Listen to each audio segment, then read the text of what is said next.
Well, hello, my friends, and welcome to the Live Inspired Podcast, Monday Morning Moments with John O'Leary. Well, family, some of you know this, but 10 years ago this week, On Fire, the book, was released. When the book first went into the world, I wasn't planning on it landing as a bestseller. I wasn't planning on it being translated into a dozen languages. I wasn't planning on it becoming the inspiration for a future film. Trust me, the idea was far more simple. Honor the people who saved my life and remind others that they have the power to change the lives of others too. That's honor the people who saved my life and remind others, our future readers, that they have the power to positively change the lives of others too. That's the goal. I wanted to thank my siblings in this book who ran toward their burning brother and risked their lives for mine.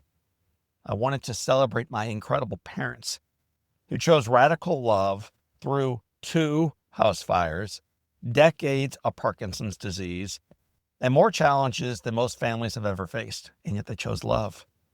I wanted to thank the Mercy caregivers who rallied around a little boy so faithfully that the impossible became reality. And I wanted to celebrate the teachers and the coaches, the friends, the neighbors, the total strangers who showed up with encouragement and prayer and love and carried hope for me when I had very little for my own. And sharing their stories in the book, my hope was simple: to remind readers that they too could become part of someone else's miracle. That's the goal, always. You can become part of someone else's miracle. What made the heroes in the book so remarkable and so ultimately memorable wasn't some supernatural power they possessed. It was their decision to use their lives to elevate someone else's.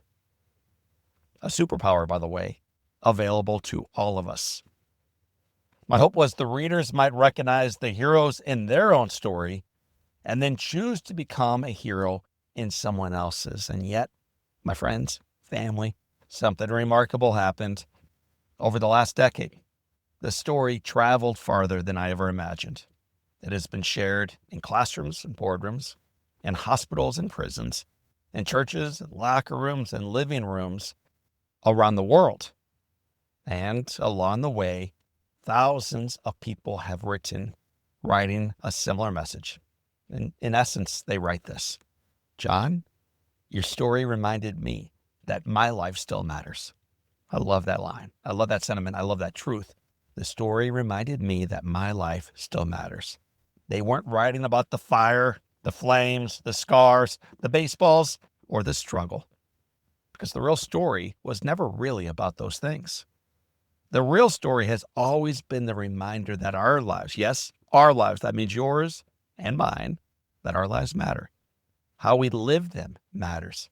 And how we choose to love and serve the people around us matters.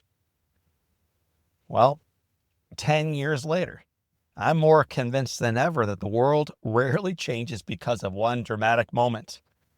More often, the world changes when ordinary people quietly show up for one another with faithful love. That's how my life was saved, and it is still how the world is changed. My friends, 10 years after the book first came out, the invitation remains the same. Live with courage. Love the people in front of you. And remember that even the smallest acts of kindness can positively change the world, one life at a time. Because 10 years later, I'm more convinced than ever that the real miracle is not my story, not at all. It's what happens when someone reads it and then decides to become the miracle for someone else in their story. That's the invitation in the book, and that's the invitation today in this message.